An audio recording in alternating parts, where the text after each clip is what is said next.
Okay, hi. This is the introductory video for EDUC 2110E. It's the online version of this class, and this is for spring 2015. I guess I'll start with I am Tanya Walker. I'm your instructor. And since this is an online class, I'm probably most available through email if you ever have questions, which undoubtedly you will. I have also, let's see, I'll have some office hours, sort of, if you want to see me. I will be on campus on Tuesdays and Thursdays this semester. So you can always come see me there. My office, I can't remember the number of it, but it's upstairs on the 6th floor in Adderhold. I'm rarely there, but I do teach a course from 10:30 to 11:45 on Tuesdays and Thursdays in Adderhold.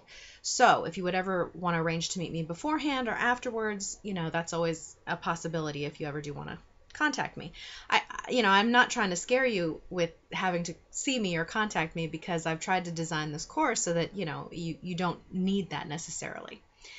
The way this course will work is you can go ahead and review the syllabus and the course schedule. I've put them in the, actually I think it says syllabus folder in ELC. This will be delivered almost entirely, I guess entirely through ELC. And you can, look over the syllabus, you can look over the course schedule. With the course schedule, I change it every semester, and every semester I make some small, tiny little detail error. Please go ahead and bring that to my attention. It's usually, I'm a day off with the date somehow, or, even if it's a spelling typo, that's fine. You can bring that to my attention. But I've looked it over many, many times, and I try to catch all of those things, but it doesn't always work. Anyway, but this will basically give you all of the assignments and readings and what you're supposed to be doing, all of the due dates. Pretty much everything you need to know about the course is on the course schedule, but also in the course syllabus. So, and again, if you have any other questions, you can always email me. Oh, and I've also provided my my cell phone number because, sometimes it's just easier to discuss something really quickly than to try and, sum it up in an email. So I'm okay with you calling me as long as it's, at a reasonable hour. Let's see. So this course is about critical and contemporary issues in education.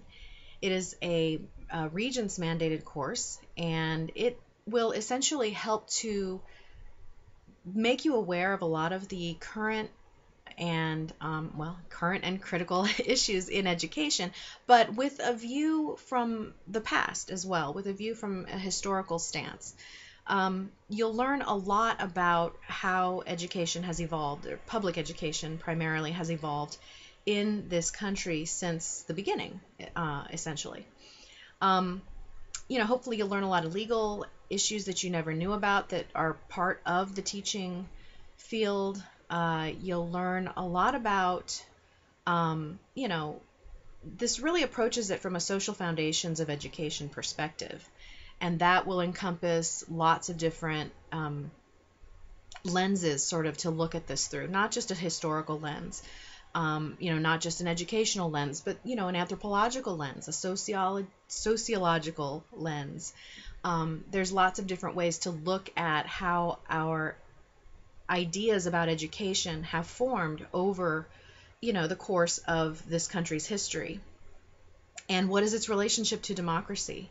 We have a social agenda in this country with education, whether you want to admit it or not, whether any one of us wants to admit it.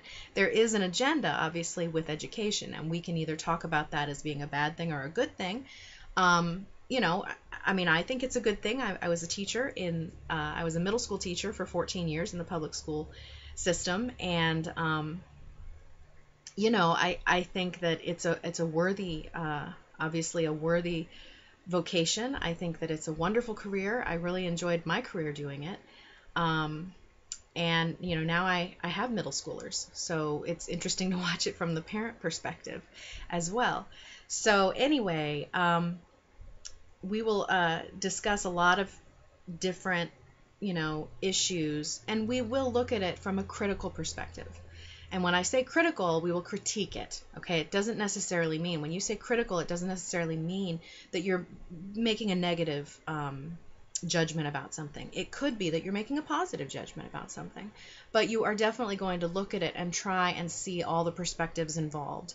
So we're going to start off in the first week with some articles about the Common Core, and that's pretty much the new standard curriculum. Well, it's not really a curriculum. They're standards. They are the Common Core standards. That's one of the problems, is that there's no real curriculum that goes with it, but we'll talk more about that later. That is what is standard as of when I first, started sort of coming up with what I was going to do for the first lesson for this class. Many states are now opting out, so things change so quickly with education right now that sometimes by the time we start something in the beginning of the semester, by the end of the semester, things have changed drastically. So we will talk a lot about, obviously, No Child Left Behind, but we'll talk about it throughout the course of history, because believe it or not, No Child Left Behind is not necessarily something new. Reform is constantly going on. What No Child Left Behind did is definitely novel, but obviously reforms are constantly happening, and there's constantly a pendulum swinging from one side to the other with regard to education. But anyway, without further ado, let's talk about the texts.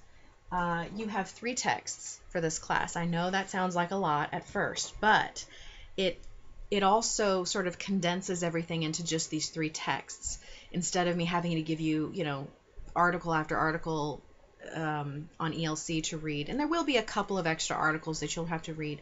They'll be brief, that I will put on ELC, but these really help summarize what you need to know and give different perspectives.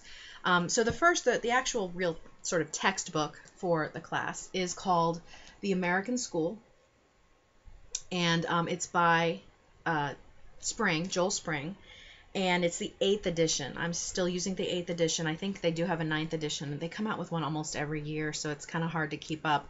But the 8th edition is sufficient, and you hopefully can find a used copy of this. This is the more expensive of the 3 books, and it's probably available on off-campus bookstores. It might be available in the bookstore itself. I've had issues with having the bookstore actually stock the books that I need them to stock, so I almost find it's easier for you to find them yourself. So anyway, this book right here, The American School, this is what it looks like. Make sure you get the 8th edition, Joel Spring. Okay, this one is called The Flat World and Education. It has a paperback version of it, and this is by Linda Darling Hammond, and she is a famous person within the education field. She's at Stanford, and she has really been an advocate for teachers and having very well-prepared teachers. So she's pretty much spoken against things like Teach for America, or alternate systems of getting teachers ready, where they do a 6-week thing over the summer, and then you throw people into teaching, that kind of thing. She's really found a lot of evidence in her research that supports having a very well-prepared teacher that's gone through a program like you're going through at UGA, that kind of thing. But you'll see she's got some interesting ideas about certain things and certain perspectives. She was on the short list to be Obama's Department of Education, the secretary, but for reasons that we'll go into later, I guess she was nixed at the last minute, and Arne Duncan, of course, is the secretary. But she was actually supposed to be his Secretary of Education initially. Anyway, so then you've got Diane Ravitch's The Death and Life of the Great American School System. And this is in paperback form, and please get the paperback form, because if you try and get the older, you might be able to find a hardcover edition of it for really cheap, but it doesn't have the epilogue that the paperback has. And the epilogue is a really good section that kind of updates, like I said, things change so quickly that many of the things that she wrote about in her first edition went through some changes, and so she was able to address them in the epilogue. So when you get this, get the paperback edition. Plus, it's cheaper. And you might be able to even find used editions of the paperback that are really cheap. But I think I bought both of those books for less than $20. And they are also available, not the spring text, but the Ravitch and the Darling Hammond text are available, I think, in a Kindle version, if that's something that I'm kind of old school. I have to have the actual text. But if you want a Kindle version or you're good with that, I think that those two are available in that format. In addition to that, I use Audible or digital recordings of books. I don't know if it's in iBooks yet or something like that. It might be. But I have Audible versions of those two books as well. So if you're, taking a jog or on the treadmill or taking a long car ride, I commute from South Carolina up near Clemson. So it takes me about 1 hour and 15 minutes to get to campus. So I find that if I can listen to it on tape or in the car or something like that, sometimes it's always good. I would definitely suggest that you have a hard copy, though, of the book, because I do give quizzes and journal assignments and so forth. So you do need to be able to go back and review and find page numbers of things and stuff like that. So definitely don't opt only for the digital recording version. Okay, so the way that this course works is I will give you a week's assignments at a time, and it will be called a module. So there's 15 weeks in the semester, so there's 15 modules. So in module 1, and in every module, I'll usually start out with a short video. I try to keep them between 10 and 15 minutes long. This particular one might go a little longer because it's an introduction. But essentially, I will give you the week's assignments, and it will open at midnight on Sunday, okay? And then it will close at midnight on the following Sunday. So I guess I should say it opens at 12:01 a.m. on one Sunday, and then it closes the following Sunday at 11:59 p.m. So you will have, one day's worth of overlapping assignments where one module is opening up and one module is closing. You'll get the hang of it, I think. And if you have any questions, you can email me, but it's pretty easy. Let's see. So you will have a checklist that I include in each of the modules. I include the introductory video to help, narrow down what we're getting at with this particular module's assignments. The way that my assignments work, you will either have a quiz or a journal assignment every other module. You'll have a discussion post that you have to respond to every single week. And then you will respond to that, and then you'll have to respond to one of your cohort, one of your classmates' responses as well.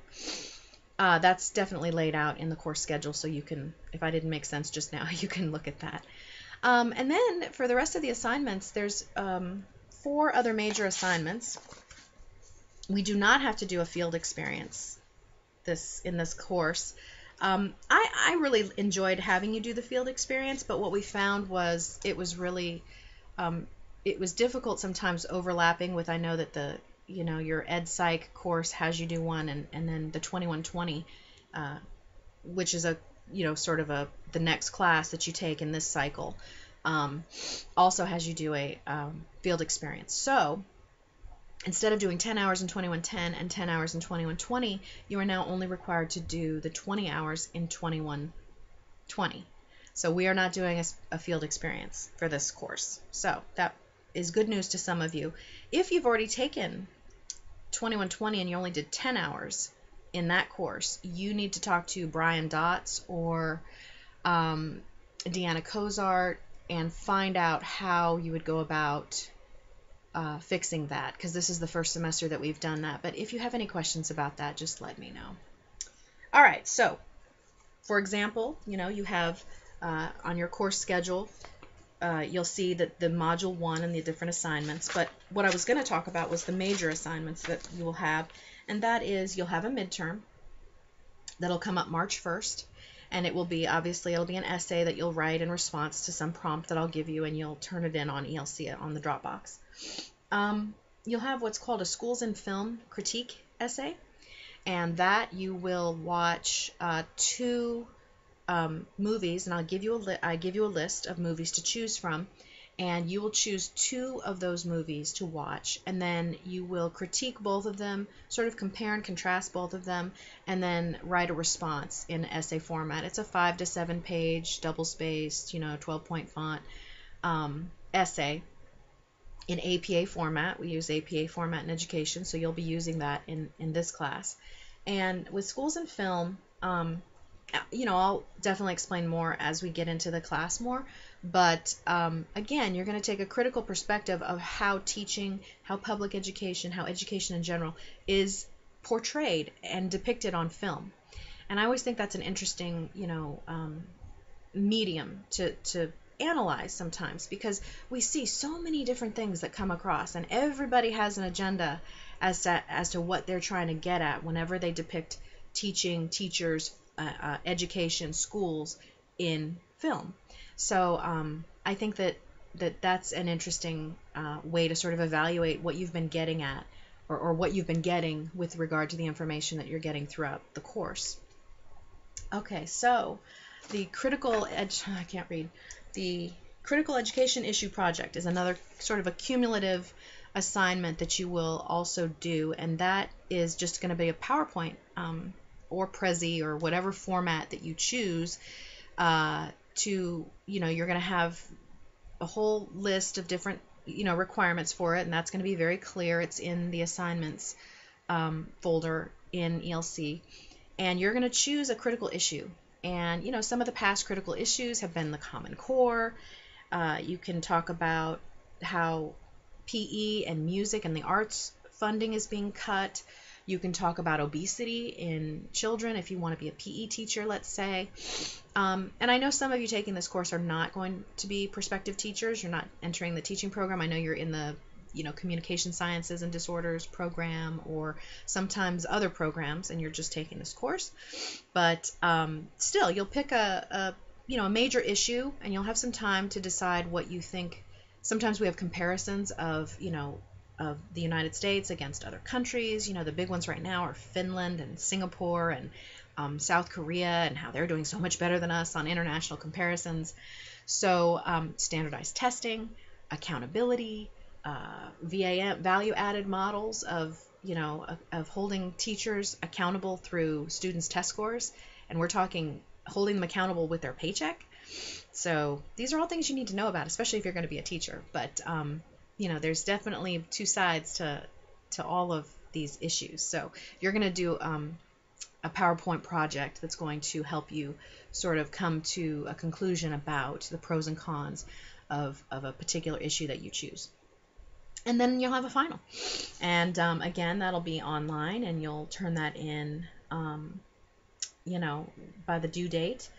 And that's, I think, it. So I know that there's other information on here that, again, if you have any questions, you're welcome to contact me. I think that's it. I do want to say a couple of things about the books. I talked a little bit about Linda Darling Hammond's book, but the textbook itself, it can get a little bit dense, and some chapters are really well written. Others can be a little bit confusing at times, and it's my job to help you understand them. So you'll definitely, for every module with the readings, you'll have a PowerPoint that will correspond to one of the chapters in there, and that will help to draw out some of the really important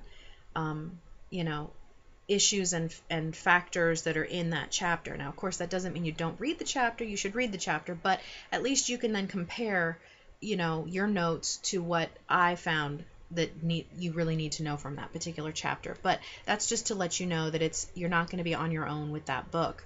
The other two books, you won't have really PowerPoints to go with them. We will discuss them, but this one in particular is interesting because she's kind of a controversial figure in education.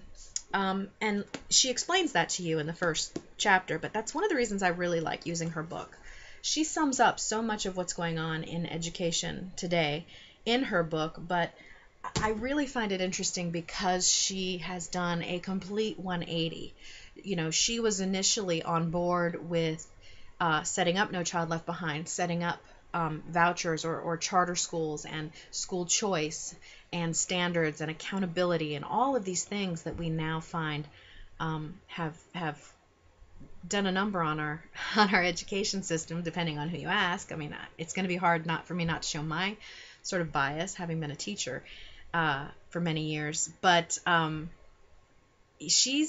told some of my friends or my colleagues that teach this course, that I use her book, and they're like, "You use Ravitch? Oh my goodness," because it's a little controversial to use her, I suppose. But I think that if you actually read what she has to say, it is it's very enlightening. And I think, like I said, it lets you see both sides of the issue, because she used to support a lot of these things and now she doesn't, and she explains exactly why that's the case. So that being said, that's enough for this first introductory video.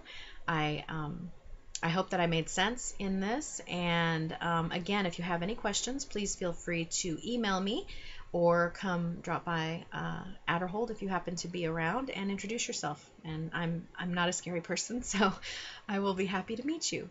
Anyway, good luck with your first module, and welcome to EDUC 2110.